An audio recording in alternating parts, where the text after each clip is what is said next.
सबको नमस्ते। जय हो आपकी। और विशेषकर बेटियों को।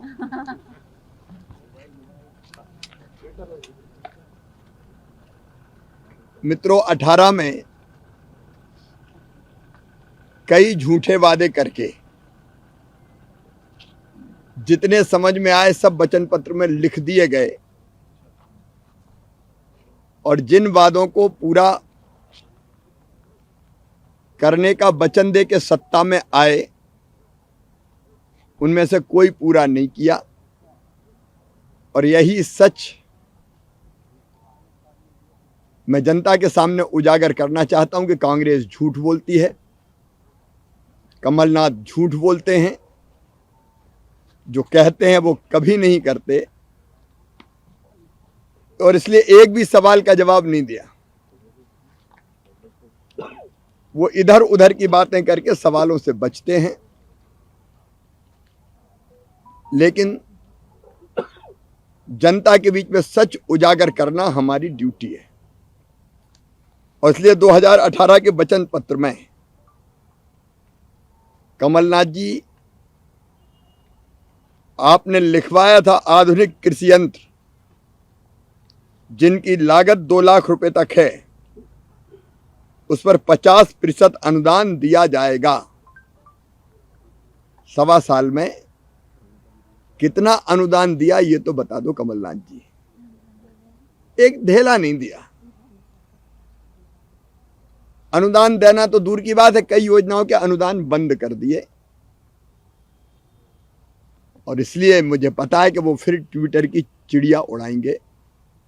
हालांकि उनके नेता ही आजकल उनके हाथ के तोते उड़ा रहे हैं। हाथ मिलते हुए, हाथ जोड़ते हुए तो कहीं दिख नहीं रहे। आपस में जरूर युद्ध शुरू हो गया है। कमलनाथ जी विकास यात्रा को निकास यात्रा कह रहे हैं सर। एक टीम उन्हें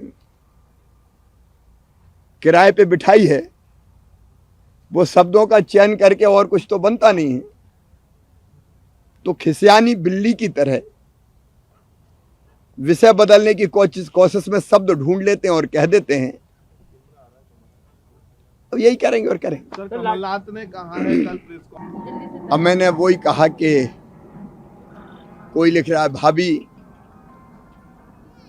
कोई कह रहा है कि नहीं तय नहीं है। अब ये घमासान कांग्रेस में हो रहा है तो कांग्रेस तय करे उन्हें क्या करना है, लेकिन जिन्हें सब कुछ मिल गया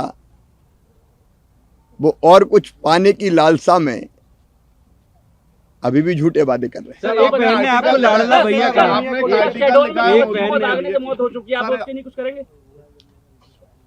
विधि अनुसार कार्रवाई की जाएगी।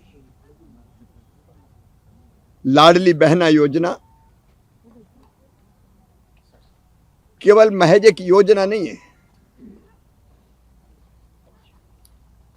अगर बहन के खाते में पैसे जाएंगे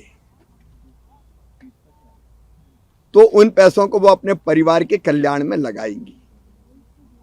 बच्चे को दूध की जरूरत है तो दूध खरीदेंगी,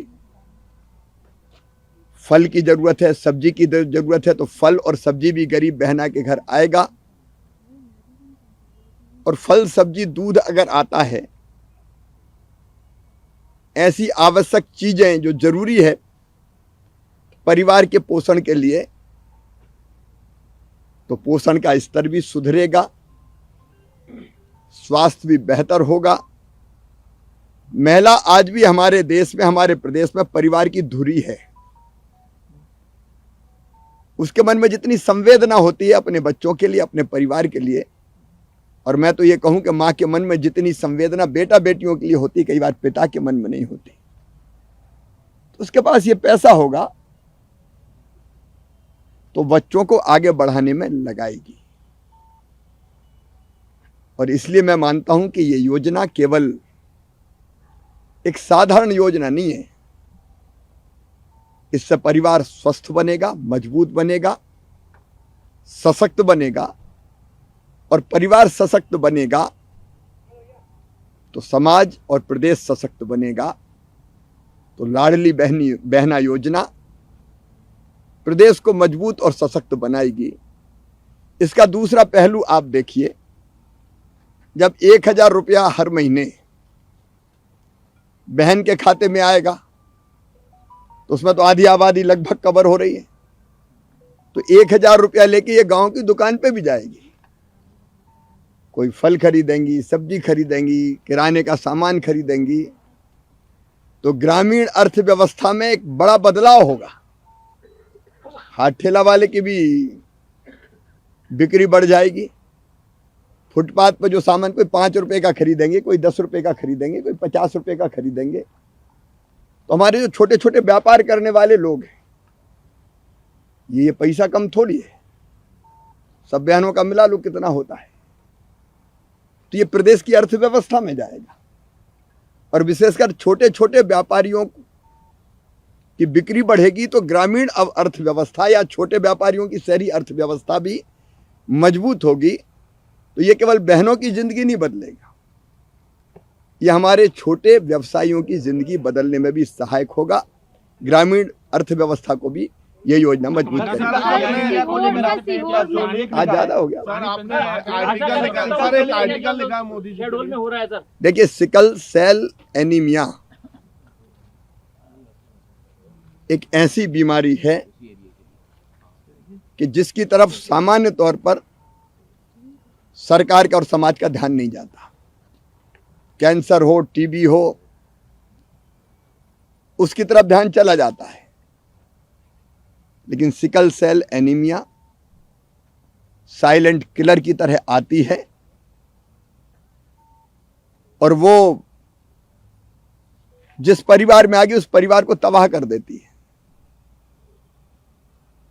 इसलिए जरूरी है कि इस बीमारी की तरफ ध्यान दिया जाए। प्रधानमंत्री जी संवेदनशील है, इसलिए सिकल सेल एनीमिया की किसी ने मांग नहीं की कि इसमें बजट होना चाहिए, लेकिन गुजरात के मुख्यमंत्री रहते हुए उन्होंने विशेषकर आदिवासी भाई बहनों के बीच इस बीमारी को देखा और उस दर्द को समझा। गुजरात में भी उन्होंने योजना बनाई थी, मध्य प्रदेश में हमने योजना बनाई, लेकिन प्रधानमंत्री जी ने जो तय किया है कि 7 करोड़ लोगों की स्क्रीनिंग की जाएगी, क्योंकि कई को पता ही नहीं चलता।